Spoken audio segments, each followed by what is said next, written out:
guys, and welcome back to my channel. This week I am doing another volleyball video. So I'm doing 10 things that volleyball players hate or hate hearing. Just 10 things that kind of ruin your day. So let's get started. So the first thing is when the coach yells your name when you did something bad and you just hear your first name and or last name, insert here.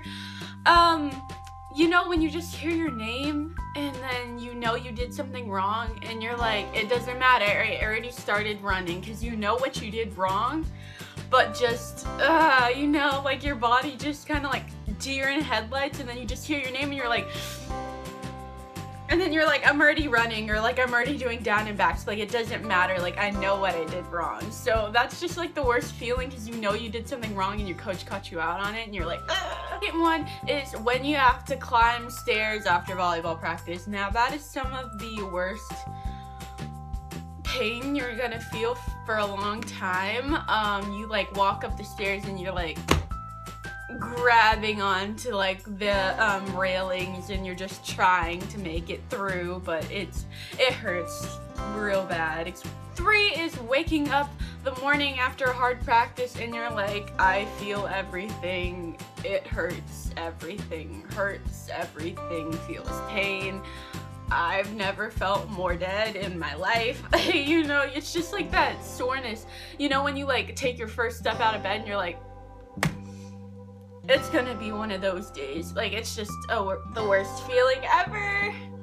The 4th thing is when you have to ruin your hair for volleyball. Like, you know, when your hair looks good and then you know it will never go back after the sweat and having this hair tie mark all the way around your head, you know it never goes back to what it was before, and you're like, the one good hair day usually falls on a volleyball day and you're like, 5 is when you cannot break a serve, whether it's like, you know, you just can't break a serve. Someone or something will just not let you break the serve, whether the libero or somebody keeps on shaking the pass, or the serve is really hard and you just can't break the serve, and you feel like you've given like 5 points to the other team since you can't break a serve, and it's very annoying. And you're just like, come on, back row. And especially when you're not in back row to break the serve for them, like you're in front row and you're just like. 6 is that when a player like runs into your hitting territory and he gets the ball for you and you're like, who do you think you are? Like, you know it's your ball. Like, roughly you have a 5-foot radius for each player.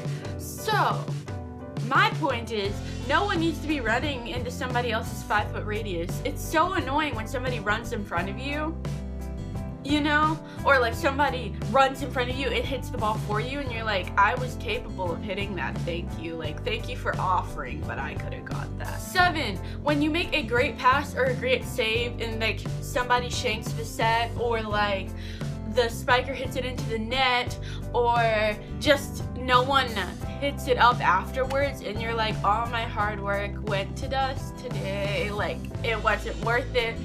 Like, you know, you tried so hard to save the ball and then people are like, just watch it hit the ground. You're like.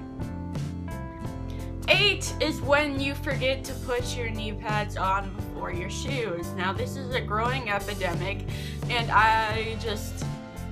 it's the worst, because you know those shoes are really hard to get on sometimes, and then you forget you didn't put on your knee pads and you have to take them off, and it's just, meh, why does this hurt my existence as a human being?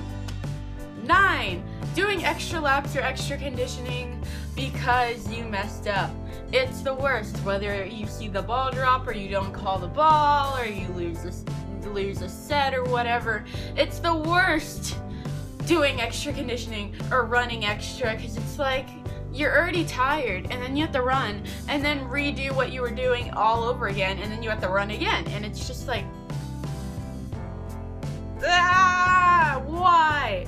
And 10, the last one is 10, and 10 is when the opposite team spandex is too short and they still suck. Not the second part, but that's a different story. But you know when their spandex are like too short, you're like, parent advisory, like something, like this is volleyball, not Victoria's Secret. Please, I know spandex are short, But if they rise up that much, they're not a Katy Perry song.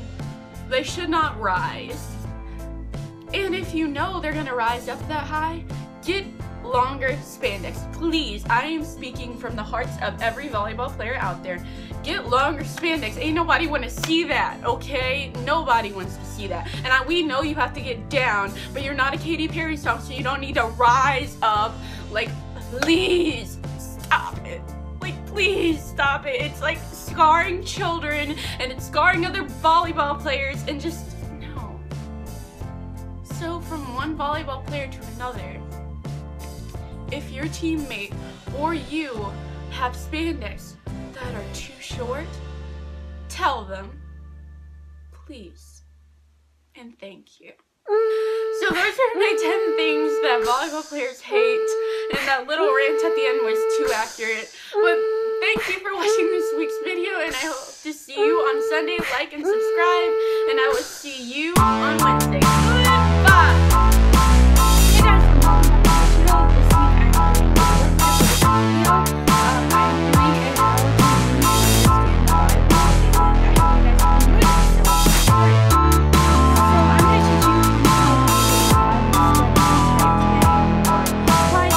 whatever your church calls it. Now, this is just one